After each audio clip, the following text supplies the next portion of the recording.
সুপ্রিয় শ্রোতা বন্ধুরা, আশা করি সকলেই ভালো আছেন। আপনাদের জন্য সিজিনের আজকের আয়োজন পাহাড়ি জোছন, লেখক মন্তোষ মিশ্র। তাহলে চলুন গল্পটি শুরু করা যাক।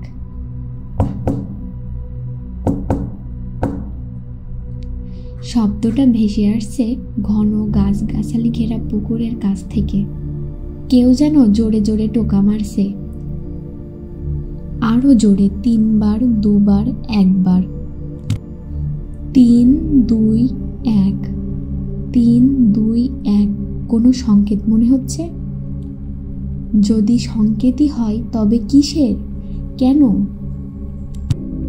দোল পূর্ণিমার ধপধপে জ্যোৎস্নার আঁকিবুকি মিতুনের আম কাঠের চৌকির বিছানায় আম, জাম, তাল, খেজুর, নিম গাছে ঘেরা মাটির বাড়ির দোতলার টিনের ছাউনিতে মশার গান, নাম না জানা পাখিদের কিচির মিচির মিলেমিশে এক আলাদা অনুভূতি। আম কাঠের চৌকির বিছানায় কেবল মাত্র ঘুম আসছে মিতুনের, আর তখনই ওই শব্দটা। কেউ বোধহয় মাটিতে কিছু পুঁতছে, আবার কাঠঠোকরারাও হতে পারে। কিন্তু এই মাঝরাতে এত জোরে কাঠঠোকরারা অসম্ভব। চৌকি ছেড়ে জানালার ধারে এসে দাঁড়ায় মিতুন। জানালার নিচ দিয়ে কাকুরের রাস্তাটা এঁকে বেঁকে পুকুরের কাছে গিয়ে ঘন গাছের ছায়ায় হয় স্পষ্ট। শব্দটা কিন্তু স্পষ্ট, ছন্দময়। 3, 2, 1। দরজাটা খুলে বেরিয়ে পড়ে মিতুন। একবার মনাকে ডাকবে কিনা ভাবে। দোল পূর্ণিমাটা শুশুনিয়া পাহাড়ে কাটানোর জন্যই মনার বাড়িতে এসেছে। ট্রেন লেট হওয়ার জন্য দোল পূর্ণিমার দিন যাওয়া হলো না। কাল সকালে মনা তাকে ও বন্ধুদের নিয়ে পাহাড়ে যাবার ঠিক হয়েছে। ট্রেন লেট হওয়ার জন্য দোল পূর্ণিমার দিন যাওয়া হলো না। কাল সকালেই মনা তাকে ও তার বন্ধুদের নিয়ে পাহাড়ে যাবে ঠিক হয়েছে। পূর্ণিমায় শুশুনিয়া পাহাড়ের উপর জ্যোৎস্না যে কত সুন্দর লাগে তা বোঝাতে গিয়ে মনার সঙ্গে বন্ধুদের ঝগড়া প্রায় হাতাহাতি হওয়ার উপক্রম। শেষটায় মিতুনই সবাইকে থামায়। হোস্টেলের সেই ঝগড়ার কথা বন্ধুরা মনে রেখেছে এখনো।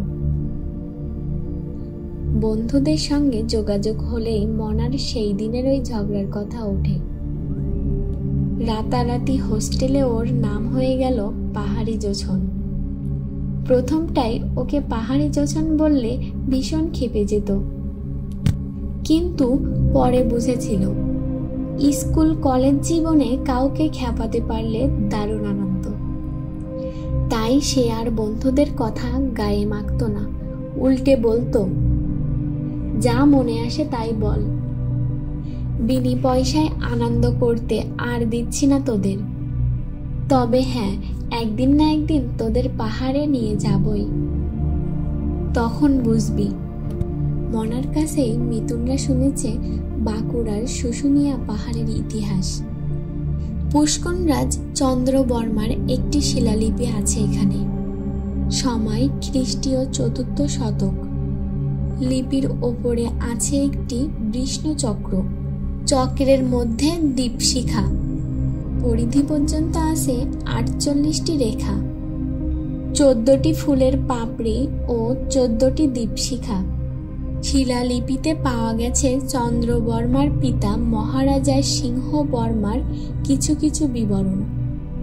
প্রাগ ঐতিহাসিক উপাদানে ঘেরা 1442 ফুট উঁচু এই পাহাড়ে আছে পুরনো পালায়োলোকেডন নমডিকাস হাতির জীবাশ্ম। এশিয়া, ইউরোপ এবং আফ্রিকার কোয়াটারনারি যুগের জীবনধারার সঙ্গে মিল খুঁজে পাওয়া যায় এই পাহাড়ের চারদিকের বাঁকাজোড়, হাড়কা, ধনকুড়া ও গন্ধেশির তীরে পাওয়া প্রত্নতান্ত্রিক নিদর্শনে। মহারাজ চন্দ্রবর্মার শিলালিপির ভাষা সংস্কৃত, কিন্তু হরফ ব্রাহ্মী। আঁকাবাঁকা কাঠুরে রাস্তাটাই পা দিয়ে এই গাটা কেমন ছমছম করে মিতুনের। আর একবার মনে হয় বন্ধু পাহাড়ি জোছনকে সঙ্গে নিলেই হতো, কিন্তু প্রায় সঙ্গে সঙ্গেই মনে পড়ে মনা বিকেলে চলে গেছে তার এক আত্মীয়ের বাড়ি। কাল দুপুরের আগেই ফিরে আসবে। তারপর বন্ধুদের নিয়ে সবাই মিলে যাবে পাহাড়ে। দোল পূর্ণিমার পরের দিনও পাহাড়ের আলো আঁধারি জ্যোৎস্না তাদের মন ভরিয়ে দেবে। গা ছমছম করছে মিতুনের। মনার বাড়ির কাউকে কিছু না বলে একাই পুকুরের দিকে এগিয়ে যায়। সামনেই তিলতরার মাঠ, সর্ষে চাষ হয়। ছোট্ট ছোট্ট হলুদ ফুলে ভরে যায় মাঠ। মাঠ শেষ হলেই এক বিশাল তেঁতুল গাছ, অন্ধকার। ছোট ছোট তেঁতুল পাতার আঁটোসাঁটো ফিল্ডিংয়ে পাতা ভেদ করে চাঁদের আলোর নিচে নামা মানা। আলো আধার, উপর নিচ। মিতুন বাংলার শিক্ষক হলেও বিজ্ঞান জিজ্ঞাসা তার চিরদিনের। ছাত্রদেরও বিজ্ঞান চর্চা করতে বলে। ভূত প্রেত, অশরীরী, অলৌকিক এসব মিথ্যা। বিজ্ঞান মানসিকতায় এইসব কুসংস্কার দূর হয়। বাংলার ক্লাসে ছাত্রদের শোনায় বিজ্ঞানের আশ্চর্য সব ঘটনা, কিন্তু সেই বিজ্ঞান মনস্ক বাংলা শিক্ষক তেঁতুল গাছের তলায় সত্যি ভয় পায়।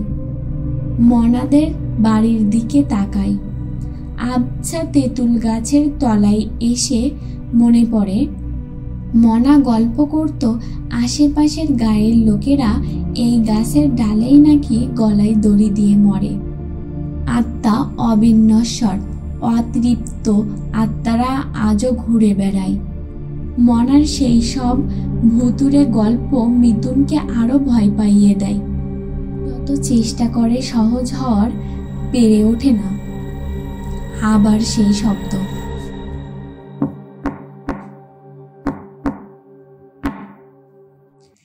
তিনবার, দুবার, একবার। 3, 2, 1, 3, 2, 1, ছন্দময়। ভয় পেলেও এগিয়ে যেতে হবে সামনের দ্বারকেশ্বর নদীর যে বাঁক থেকে শব্দটা আসছে সেই দিকে। কাকুরে রাস্তা থেকে নেমে এবড়ো থেবড়ো মেঠো পথ দিয়ে নদীর বাঁকড়ে দিকে এগিয়ে যায়। দূরে একটা বাঁশ দেখা যাচ্ছে, উল্টে পড়েছে মনে হচ্ছে। নিশাচর পাখিগুলো জোরে ডানা মেলে উড়ে যাচ্ছে। এইবার বাঁশটা স্পষ্ট দেখা যাচ্ছে, কাত হয়ে পড়ে গেছে বাঁকে। লোকজন বাঁশটাকে খাল থেকে তোলার ব্যর্থ চেষ্টা করছে, হাতুড়ি দিয়ে ঘা মারছে। ওখান থেকেই শব্দটা হচ্ছে। তারকেশ্বরের জলে জোছনার ঝিকিমিকি। দূরে শ্মশান কালী মন্দিরের চূড়ায় আবছা ত্রিশূল। বৈশাখে মেলা হয়। এই নদী, মন্দির, মেলার কথাও খুব বলতো মনা। এই মিতুন, শুনছিস? কে? আমি মনা, তোদের পাহাড়ি জোছন। মিতুন পিছন ফিরে তাকিয়ে দেখে হাত পা কিচ্ছু নেই, শুধু মনার কাটা মুন্ডুটা হাসছে। চিৎকার করে ওঠে সে। থরথর করে ভয়ে কাঁপছে মিতুন। আবার হাসছে মনার কাটা মুন্ডুটা।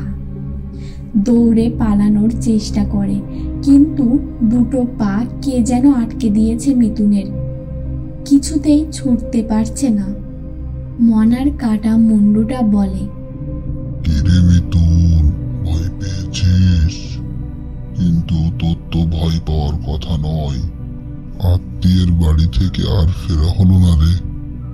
বাস দুর্ঘটনায় তোদের পাহাড়ি জোছন এবার সত্যি জ্যোৎস্না হয়ে পথ ঘাট মাঠ গাছগাছালি ঘর উঠোন পুকুর নদী শুশুনিয়া পাহাড়ের চূড়ো ছুঁয়ে ছুঁয়ে যাবে, কোথাও থামবে না, শুধু এগিয়ে যাওয়া দূর থেকে আরো দূরে।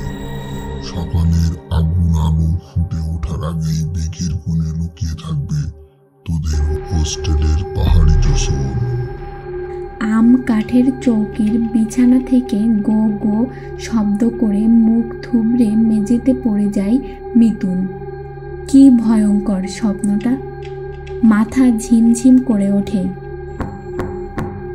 দরজায় কড়া নড়ার শব্দ।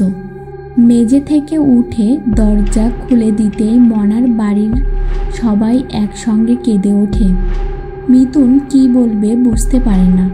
কোনো রকম নিজেকে সামলে নিয়ে বলে, ভোরে এমন একটা বাজে স্বপ্ন দেখেছিলাম, কিন্তু আপনারা সবাই কাঁদছেন কেন? মনার ভাই কাঁদো কাঁদো গলায় বলে, মনাদা, আত্মীয় বাড়ি থেকে ফেরার পথে দ্বারকেশ্বর নদীর বাঁকে বাস দুর্ঘটনায়। এইটুকু বলে থামে সে। চোখের জল বোধহয় সমুদ্রের জলের মতো অফুরন্ত, শুধু ঝরতেই থাকে। নিম গাছের ওপরে মেঘের কোলে চোখ রাখে মিতুন। এক রাশ তুলো মেঘ সুখ দুঃখ ব্যথা বেদনা হাসি কান্না ফেলে দিয়ে এগিয়ে যাচ্ছে শুশুনিয়া পাহাড়ের চূড়োর দিকে। সুপ্রিয় দর্শক, আশা করি গল্পটি আপনাদের ভালো লেগেছে। আমাদের কাছ থেকে আরও নতুন নতুন গল্প পেতে আমাদের চ্যানেলটি অবশ্যই সাবস্ক্রাইব করবেন।